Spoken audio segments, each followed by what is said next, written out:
My name is Clarence Linewonder, and So the first question is, how and where did you sign up for the military? I was drafted into the military, and that was in 1950, I guess 55, the first time. I worked for getting confused. It's okay. It's okay, Clarence. For Lloyd Thomas Coach and Burchard Company, which were the originators, and they still make it today in Lowry, Oregon.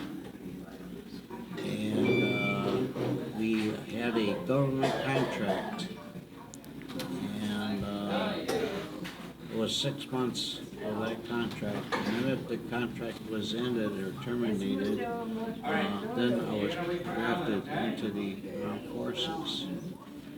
And then, of course, had basic training. Went to Fort Smith, Arkansas, and that was artillery training. That's what I trained under. And it was,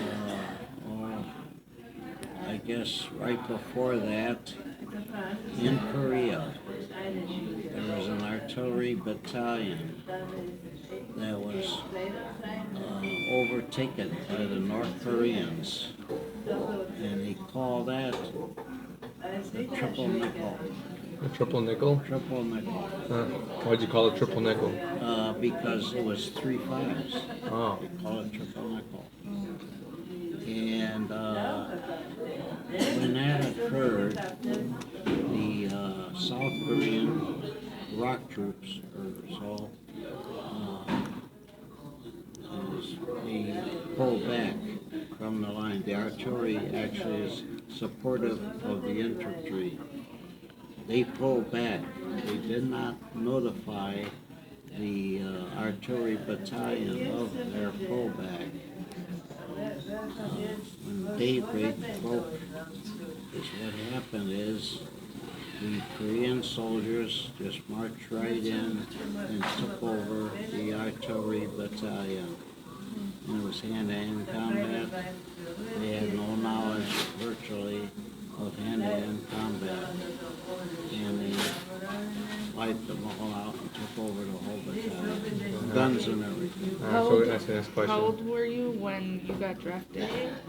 I was first time I was 19, but I was 20 years old when I went into the service. And you said you received a lot of training.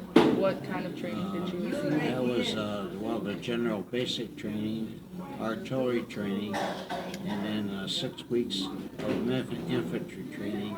And that's one of the reasons why the all artillery personnel received regular hand-to-hand combat or other training, and that because of that, because the artillery personnel did not have the knowledge of hand-to-hand combat, that's why they trained that way. After the basic training, then we shipped out to Seattle, Washington. Was there for a couple of days. Then we boarded a troop ship, went overseas on a troop ship. There's about 3,500 troops that was on the ship. And as I said before, they had 10 days going overseas because of the ocean swells and the storms. Landed in Japan, was there for about a day or so in Japan, and then shipped into Korea. And I landed in Korea in the first part of December of, was it that'd be 55, I guess it would be. What part of Korea? That's, yeah, let's see, what would that be? I think it'd be Gimpo Airport, I think it would be in Korea. We landed in there. And then boarded the troop, a record convoy, went to the artillery battalion where I was assigned. That was the 10th Corps at that time. And that was under the Supreme Far East Command of General MacArthur at the time. And of course he had that command only a short time, as you probably know through history. President Truman relieved him of that command and assigned another general of the command. That was 10th Corps. Then the 10th Corps retired, come to the United States, and the colors only for the few personnel escorting. Then I become the I Corps, and that's where I left the command. Was with I Corps. What was the Go ahead. what was the role of your like the group that you were with? I was with the 155 artillery, and it was a great you want me to civilian move you? occupation. You want me to move you?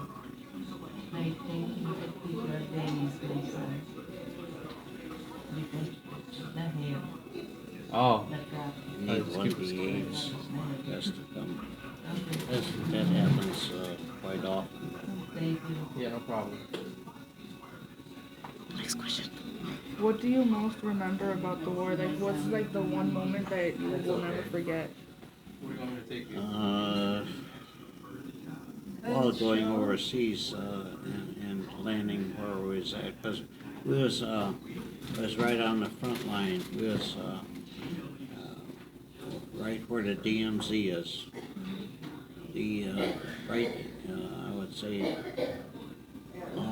had to be maybe 100 yards away from where the DMZ line was. They had the barbed wire and trip flares and everything there. So we was the last ones right in the front line at that part of Korea. That would be but on the north, would that be on the Busan perimeter side, I believe. And that's the most memorable part is we still had problems with the North Koreans. Of course, it was only a couple of months after the war stopped. So they tried to occasionally infiltrate and come through the barbed wire and so occasionally they would triple flare off, and well, you have to defend the area. That's the next question. Yeah, How do you think the war affected America? I think at the time there was an effect to where it was, if you know what the effect of the Second War was, this was shortly after the Second War, and the effect was pretty much the same. Everything was done the same. The armament was still the same as they used in the Second War, and my particular job, which is a great civilian type of job as to occupation, I was an artillery mechanic. They no longer, of course, have that today. And I was a mechanic on the 155 Howitzers. And to backtrack a little bit, when I first got over there, it was all living in bunkers and high up in the mountains. And we overlooked, I think it was, what was it, Mount Kikoji, I guess they call it. And it was pretty much the same as during the war, because artillery, of course, is behind the lines, and the guns could fire at the range of a